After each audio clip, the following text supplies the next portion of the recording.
This is week 180 of Russia's full-scale invasion of Ukraine. I'm Anna Belokur, reporting to you from Kyiv, and I'll be taking you through the top stories from Ukraine this week.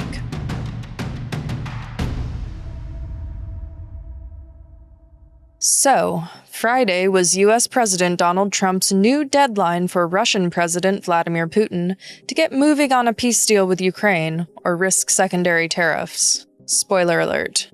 We didn't get a peace deal, and the end of the week once again left us with as many questions as answers. U.S. Special Envoy Steve Witkoff traveled to Moscow on Wednesday to meet with Putin and other top Russian officials, his fifth such visit during the full-scale invasion. This visit was requested by Russia in a Hail Mary attempt to stop the U.S. from imposing secondary sanctions ahead of the Friday deadline. State media reported that Witkoff and Putin spoke for around 3 hours, along with a secondary meeting between Witkoff and the head of Russia's sovereign wealth fund, Kirill Dmitriev, to discuss cooperation between the two countries. Trump later said that the meeting between Witkoff and Putin was highly productive and great progress was made, and did indeed make the call not to impose full secondary sanctions on Friday. Perhaps the biggest development between Witkoff's Wednesday visit and Friday's deadline was the announcement that a face-to-face meeting between Trump and Putin is in the works for this coming week, which Trump followed up with the announcement that a trilateral meeting between himself, Putin, and Ukrainian President Vladimir Zelensky would be arranged shortly after his talk with Putin. Given Russia's refusal thus far to put Putin and Zelensky in the same room, this claim seemed, and remains, slightly fantastical. In the days leading up to the meeting with Witkoff, sources reported that the Kremlin had also expressed tentative inclination to discuss an air truce without ending the war, which would be a concession in the right direction, if Russia's actually willing to uphold it, which also feels like a stretch from where I'm sitting. Trump and Putin are slated to meet this coming Friday in Alaska. Trump also made the somewhat confusing announcement on Thursday that Russia will be willing to participate in the talks if land swaps are on the table. While a land swap isn't the same as territorial concession, and it's not clear what is meant by this, it does indicate that Russia's maximalist demands remain unchanged, and their participation in any negotiation won't lead to a breakthrough. It'll just stall for more time. Secretary of State Marco Rubio said that the U.S. has a better understanding of Russia's demands after the meeting with Witkoff, with subsequent revelations that Russia says it will agree to a ceasefire if it receives the entirety of Luhansk and Donetsk oblasts, as well as Crimea. This would require Ukraine to withdraw completely from the remainder of Donetsk and Luhansk oblasts that it holds, while Russia would apparently keep all the territories it already occupies elsewhere in Ukraine. In reaction to the news, President Zelensky once again said that Ukraine is ready for decisions that can bring actual peace, but won't cede its territories. So, the big question: did the threat of secondary tariffs finally cow Putin into grudgingly cooperating with the peace process on Trump's terms? Or is Putin attempting to manipulate Trump by appearing to cooperate while actually just stalling and clouding the process? Who is strong-arming who here? Unfortunately, history shows that Putin doesn't negotiate, and Trump struggles to take a hard line with him. It's likely that Russia is simply trying to stall the sanctions and legitimize itself on the global stage, without actually conceding anything. If they were ready for peace, there have been many avenues they could have taken already towards it. It's even harder to imagine what would happen in a subsequent meeting that includes Zelensky. Nothing Russia has done so far indicates that that's something Putin would be willing to participate in, unless he was certain that he had the upper hand in some way. These developments are exhausting for Ukraine. Russia hedges on every red line and deadline given to it by the United States. Trump goes back and forth in his messaging, peace talks lead nowhere, and the war on the ground continues at a nauseating pace.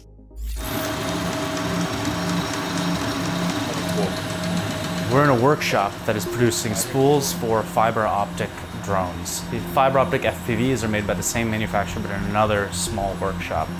Here we find fiber optic cable shipped in and tied onto spools using reworked Ukrainian-made lathes that have been adapted so that they smoothly run the line along these spools. Some of them get up to 50 kilometers at this point. Ми беремо кабель оптоволоконний і робимо з нього управління для дронів. Перемотуємо катушку заводську, катушку таку, яка використовується на самому дроні під час польоту. І плюс надаємо електроніку необхідну, все це поєднуємо і виходить у нас дрон із захищеним зв'язком, з своїм унікальною лінією зв'язку, яка прокладається по оптоволокну. The vibe in these smaller producers is fundamentally scrappy. While Russia oftentimes gets to rely on its larger and less bombed mass factories, Ukraine is dependent on smaller producers that are oftentimes operating on fewer resources, less massive immediate government support for new technologies. But somehow Ukraine survives. Independence has a special meaning to us, and that's why it's in our name. We're a reader-funded news outlet, meaning that shows like this are only made possible by viewers like you. If you'd like to join our community of more than 20,000 members, there will be a link to our membership page in the description below. I'd also like to thank everyone who donates directly via YouTube. Your support is greatly appreciated.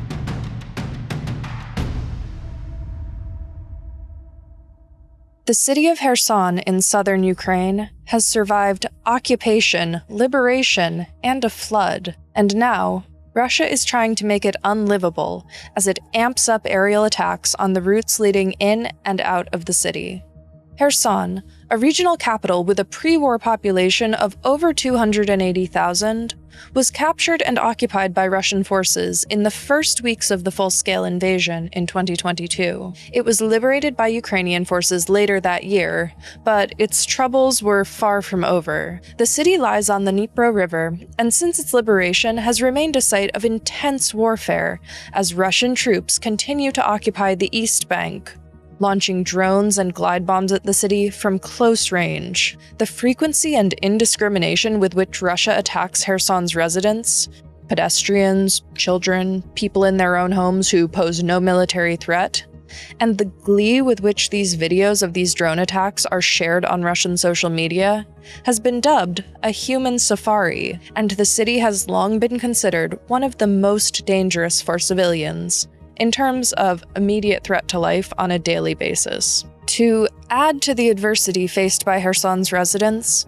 in the summer of 2023, Russia blew up the nearby Kakhovka Dam, flooding huge swaths of Kherson Oblast and creating a large-scale humanitarian crisis, as homes were washed away, lives were lost, and those on the Russian-controlled side of the river were denied aid from their occupiers. As of last month, only around a quarter of Kherson City's pre-war population remains, as fresh assaults throw their future into question. In the first days of August, Russia began using glide bombs to target the only vehicle-friendly bridge linking Kherson city center with its Korabelny Island neighborhood, in tandem with increased drone strikes on key supply routes in and out of the city, particularly the highway that connects Kherson to Mykolaiv, the closest major city in Ukrainian-controlled territory. Over 1,000 residents of Korabelny were evacuated this week out of fear that the bridge would collapse and totally strand residents, who've already lost their gas supply. For the Americans watching, think of it like targeting the bridges between Miami Beach and the city of Miami, or between Long Beach and Long Island. A few explosions can cut off the only route for people to get supplies or travel to the mainland, leaving them at the mercy of both Russian bombardment and an acute lack of food, shelter, and aid. Experts say that the intensified strikes on transport routes in and out of Kherson, and particularly the targeting of the bridge between the city mainland and Korabelny, are part of a campaign to isolate and divide the battered city further, essentially to strangle it, even though Russia crossing the river and launching a ground assault on the city remains unlikely in the foreseeable future. In short, Russia doesn't have the ability to capture the territory it wants, so it seeks instead to make it uninhabitable.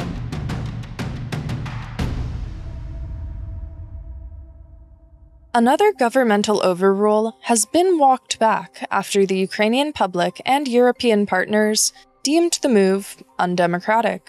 Alexander Savinsky, formerly a senior investigator at the National Anti-Corruption Bureau, has been appointed as the head of the Economic Security Bureau. This comes a month after his first appointment was blocked by the government, amidst claims that his estranged father's Russian citizenship posed a security concern. The Economic Security Bureau was established in 2021 to investigate economic crimes as part of Ukraine's wider reform and anti-corruption efforts. Like other reform agencies, it's been accused by the government of political meddling and inefficiency. Savinsky was nominated as its new leader by an independent committee at the end of July, just days before the deadline set by the International Monetary Fund for Ukraine to fill the role as part of Ukraine's obligations to the IMF. However, a week later, the Ukrainian government, under former Prime Minister Denis Shmyhal, blocked Savinsky's appointment at the behest of the State Security Service, who had written a letter raising the issue of Savinsky's father's citizenship. So, there are several things to know. Firstly, members of the committee that nominated Savinsky said that they were already aware of his father's citizenship and did not see it as a security concern. Savinsky has made repeated statements that he was estranged from his father, who hasn't been seen in a decade. His requests to review the security service's letter were denied on the basis that it had been destroyed, an act condemned by the European Commission because it signaled a government attempt to block an independent agency's work without sufficient cause or evidence to do so. New Prime Minister Yulia Sviridenko announced on August 1st that Savinsky's appointment was contingent on him taking a polygraph to prove that he has no Russian ties, a tactic of proving loyalty and intent that's become a stipulation for employees of two anti-corruption agencies in the reinstatement of their independence. Savinsky agreed, telling the Kyiv Independent that he foresaw no issues with the test. He later confirmed that he had passed the polygraph. All of this is happening against the backdrop of the controversial law stripping anti-corruption agencies of their independence, which was passed and almost immediately reversed in the last month. Despite the government's claim that the initial law was intended to rid agencies of Russian influence, evidence of that influence remains scant or tenuous, like in the case of Savinsky, whose tangential familial ties to Russia are certainly not uncommon among Ukrainians, and have no proven influence on his work as an investigator. Savinsky's appointment fulfills a key requirement of European partners and Ukrainian watchdogs alike. Whether polygraph tests should be the final word in such debates is questionable. After all, the active-duty American soldier who this week leaked classified information to someone he believed to be a Russian agent had taken multiple polygraphs to receive his security clearance. But overall, this story is a win for Ukraine's path to democratic reform. On Friday, a funeral was held in Kyiv for journalist Victoria Roshina, who was killed in Russian captivity in 2024 after being taken prisoner the year before while reporting from Russian-occupied territory. The Kyiv Independent attended the ceremony.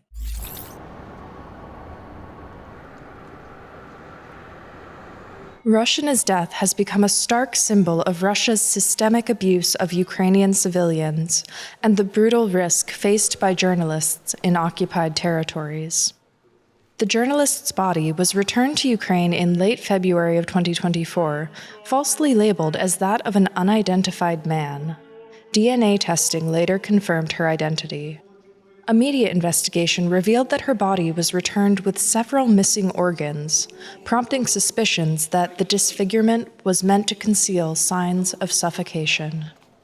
According to prosecutors, Russian forces detained the 27-year-old Roshina in occupied Zaporizhia Oblast and transferred her to the Taganrog facility in Russia, where she was systematically tortured, denied medical care and water, beaten, and psychologically pressured to cooperate.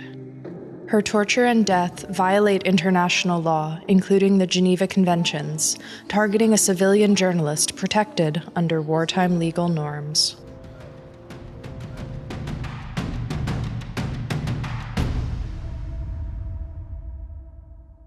Hey, this is Francis Farrell for our member question of the week, and today's one from Old Cool Warrior is not really a question, it's an opinion, but I can share my thoughts and react to it. Old Cool Warrior says, Putin is still playing Trump by proposing a meeting next week on the day of his deadline. Trump should start the action today and say that further action will follow unless there are developments in the meeting satisfactory to Trump, Zelensky, and the West. Well, to put it short, I totally agree. This is clearly an attempt by Russia to delay, as they did around Victory Day in May, when Europe was ready with a strong position and Russia proposed direct peace talks in Istanbul. Now they're proposing leader talks, and it seems like Trump has jumped at this opportunity because it's a chance to be seen as the peacemaker, to be right there personally. But we don't know for sure if his position is going to be so vulnerable to that. There are signs going both ways, but a lot of work has been put in by the Ukrainians and the Europeans to make Trump understand that this is about Russia needing to stop their war on the ground, and anything less than that simply won't cut the mustard. So the Russian tactics are obvious, but the real question is Trump's response to them. That's all for this week. We'll be back next Sunday with more news from Ukraine, but I'll be away next week, so a colleague will be filling in for me. If you enjoyed this video, as much as anyone can enjoy this kind of news, please consider becoming a member of the Kyiv Independent community. It's truly thanks to viewers like you that we can do this work, and we're so grateful for your support. Thanks for watching. I'll see you soon.